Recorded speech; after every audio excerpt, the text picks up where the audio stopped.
আসসালামু আলাইকুম। এইচএসসি 26 যতবার ভাবতেছি মানে এই রিলেটেড কোনো কথাই বলবো না, কিন্তু শিক্ষার্থীরা একের পর এক কমেন্ট করে যাচ্ছে, মানে আমাকে কথা বলতেই হবে।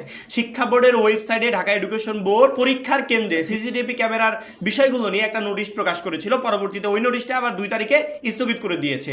এই নোটিশটা তেমন একটা গুরুত্বপূর্ণ না, অর্থাৎ স্থগিতের ব্যাপারটা গুরুত্বপূর্ণ না, কিন্তু শিক্ষার্থীরা এই রিলেটেড একের পর এক কমেন্ট করে যাচ্ছে, একের পর এক মেসেজ দিয়ে যাচ্ছে, ভাইয়া কেন স্থগিত করলো, পরীক্ষার হলে কি তাহলে সিসিটিভি ক্যামেরা দেওয়া হবে না, এটা ওইটা সেটা অনেক কিছু।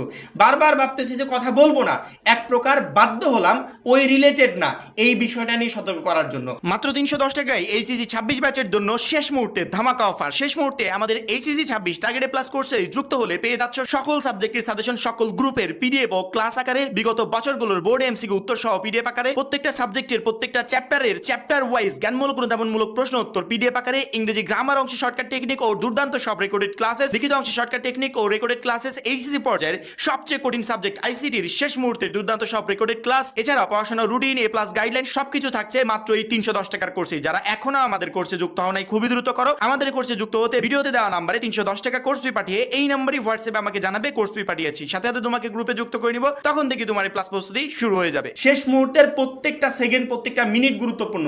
এখন যদি একটা দিন নষ্ট করো, এই একদিনে তুমি যা কিছু পড়তে পারতে সামনের এই কয়েকদিনে কোনোদিনও এই একদিনের পড়া তুমি কভার করতে পারবে না। একটা ঘন্টা সময় নষ্ট করলে এই 1 ঘন্টায় তুমি যা কিছু কভার করতে পারতে সামনের এই কয়েকদিনে কখনো তুমি 1 ঘন্টা পড়ার আর কোনো ধরনের কোনো সুযোগ পাবে না। সেক্ষেত্রে এই গুরুত্বপূর্ণ সময় এই অহেতুক বিষয়গুলোর পিছনে নষ্ট করার আমার মনে হয় না যে কোনো কারণ আছে, কিন্তু বোর্ড পরীক্ষার্থীরা শেষ মুহূর্তের এই গুরুত্বপূর্ণ সময়টা বিভিন্ন কারণে শুধুমাত্র নষ্ট করে যাচ্ছে। আচ্ছা, তোমার একটা ক্লাস দরকার, যে আমার আইসিটি এই রিলেটেড, ইংরেজি এই রিলেটেড, বাংলা এই রিলেটেড একটা ক্লাস দরকার, আমার এই বিষয়টা এই টপিকটা আমার বোঝা দরকার।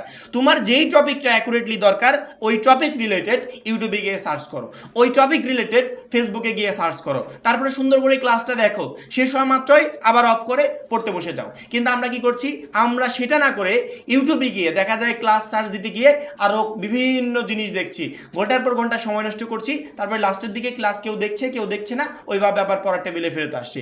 এইভাবে শুধুমাত্র সময় নষ্ট করে যাচ্ছি। এবং এইচএসসি 26 পরীক্ষার্থীরা সবচেয়ে বেশি পরিমাণে ভুল করছে সেই জায়গায়, সেটা হচ্ছে বোর্ডের ওয়েবসাইটে যে কোনো নোটিশ প্রকাশ পাক, সেই নোটিশ আমার মনে হয় না যে আপাতত সেটা দেখা তোমার কোনো প্রয়োজন আছে।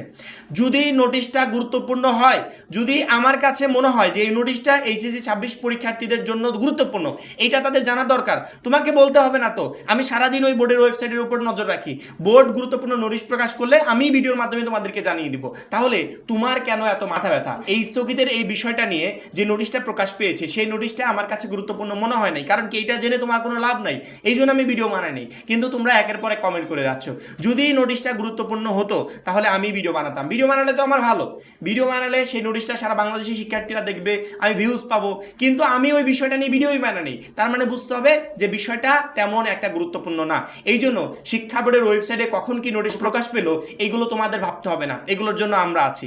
গুরুত্বপূর্ণ হলে আমি তোমাদেরকে জানিয়ে দিব। এখানে অহেতুক সময় নষ্ট করার আমার মনে হয় না যে কোনো কারণ আছে। 2 নম্বরে সবচেয়ে বেশি শিক্ষার্থী যেই জায়গাতে সময় নষ্ট করছে সেটা হচ্ছে বিভিন্ন গ্রুপে পোস্ট করে যাচ্ছে, মানে অহেতুক। কি দরকার একটা গ্রুপে তুমি বিভিন্ন কোয়ালিটির পোস্ট করে ওইখান থেকে সর্বোচ্চ কি হেল্প পেতে পারো? বোর্ড পরীক্ষার আগ মুহূর্তে আমি প্রথমেই বলেছি, তোমার একটা টপিক দরকার যেটা নিয়ে তুমি বুঝতে পারছো না, সেটা নিয়ে তুমি ইউটিউবে সার্চ করো, সেটা নিয়ে তুমি ফেসবুকে সার্চ করো। নির্দিষ্ট কোনো একটা ব্যক্তি যদি তুমি পছন্দ করো যে অমুক স্যারের ক্লাস আমার ভালো লাগে, সেই স্যারের ক্লাসগুলো তুমি সার্চ করো, সহজেই পেয়ে যাবে, কোনো ধরনের কোনো সময় নষ্ট হবে না। তুমি একটা পোস্ট করেছো যে কোন স্যারের ক্লাস ভালো, একটু আমাকে সাজেশন দাও, তারপরে ওই পোস্টটা করার পর 1 ঘন্টা যাবত ওই পোস্টে কমেন্টের দিক তাকিয়ে আছো যে কেউ কখনো কমেন্ট করলে পরবর্তীতে সেই কমেন্ট অনুযায়ী ইউটিউবে গিয়ে সার্চ দেবো। তুমি কার ক্লাস ভালো বুঝবে এটা তোমাকে ডিসাইড করতে হবে। তোমাকে যদি এটা অন্য কেউ ডিসাইড করে দেয় তাহলে ওই ক্লাস করে কখনো তুমি বোর্ড পরীক্ষার জন্য ভালো প্রিপারেশন নিতে পারবে না। তোমার একটা টপিকের ক্লাস দরকার, তুমি ইউটিউবে গিয়ে সার্চ দাও, অনেকের ক্লাস আসবে। যদি পরিচিত কোনো ব্যক্তি থাকে যে এনার ক্লাস তো আমি আগেও করেছি, ভালো লাগে, তাহলে সেই ক্লাসটা দেখো। যদি ভালো না লাগে তাহলে তোমার নিজের পছন্দ মতো যে কোনো একজনের ক্লাস দেখো, 2-3টা ক্লাস দেখো কোন ক্লাসটা ভালো লাগে, কে সহজে বোঝাচ্ছে, কে সহজে পড়াচ্ছে, সেই ক্লাসগুলো ফলো করো।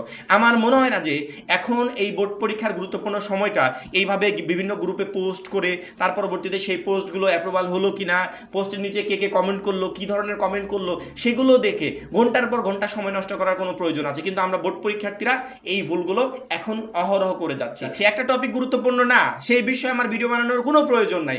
আমি মনে করি ওই বিষয়ে ভিডিও বানালে শিক্ষার্থীদের শুধুমাত্র সময় নষ্ট হবে, কিন্তু তোমরা নাছর বান্দা ভাইয়া, ভিডিও দিতেই হবে, আমাদেরকে বোঝাতেই হবে জিনিসটা, বিষয়টা আসলে কি। যদি গুরুত্বপূর্ণ কোনো বিষয় থেকে থাকে আমাদেরকে বলতে হবে না, আমরা সবসময় রেডি থাকি ওই টপিকে তোমাকে কিছু জানানোর জন্য, কিছু আপডেট দেওয়ার জন্য, কিন্তু তুমি সময় নষ্ট করছো। বোর্ড পরীক্ষার্থীরা শেষ মুহূর্তের এই সময়টা খুবই গুরুত্বপূর্ণ, এই সময়টা চলে গেলে বোর্ড পরীক্ষার পরবর্তীতে আফসোস করতে হবে। তখন যদি পড়তাম তাহলে হয়তো ভালো পরীক্ষা দিতে পারতাম। এই জন্য আমার মনে হয় না যে শেষ মুহূর্তের সময়টা কোনোভাবে নষ্ট করার তোমাদের কোনো প্রয়োজন আছে। ইতিমধ্যে আমরা সকল সাবজেক্টের সাজেশন অনেক আগেই তোমাদেরকে আপলোড করে দিয়েছি, এবং লাস্ট মোমেন্টে আবশ্যিকের 5টা সাবজেক্ট আমি আবার নতুন করে আপলোড করার প্রয়োজন ছিল, আপলোড করেছি। পরবর্তীগুলো আর প্রয়োজন নেই, কারণ কি পরবর্তী সাজেশনগুলো আমাদের আগে যেগুলো ছিল ওইগুলোই তোমাকে ফলো করতে হবে। আমাদের পিডিএফ কোর্সে যারা যুক্ত আছো তারা পিডিএফগুলো কমপ্লিট করো, ইউটিউব থেকে যারা ক্লাসগুলো করছো বা ভিডিওগুলো দেখছো বা সাজেশন ফলো করছো তারা ওইখান থেকে ফলো করো। ইনশাআল্লাহ বোর্ড পরীক্ষায় এই অল্প সময় তুমি একটা বেস্ট প্রিপারেশন নিতে পারবে এবং বোর্ড পরীক্ষায় ভালো একটা রেজাল্টও করতে পারবে। এই জন্য কোনো ধরনের কোনো সময় নষ্ট না করে কঠোর পরিশ্রম করো, যাতে সামনের এই কয়দিনের প্রিপারেশনে তুমি বোর্ড পরীক্ষায় ভালো কিছু করে দেখাতে পারো। আশা করি প্রত্যেকটা শিক্ষার্থী বুঝতে পেরেছো। এখন এই পর্যন্তই, পরবর্তী ভিডিওর জন্য অবশ্যই চ্যানেলটাকে সাবস্ক্রাইব করে রাখবে। আর যারা এখনও আমাদের এইচএসসি 26 টার্গেট প্লাস কোর্সে যুক্ত হয় নাই, খুবই দ্রুত যুক্ত হয়ে যাবে। সবাই ভালো থাকবে, সুস্থ থাকবে, আল্লাহ হাফেজ।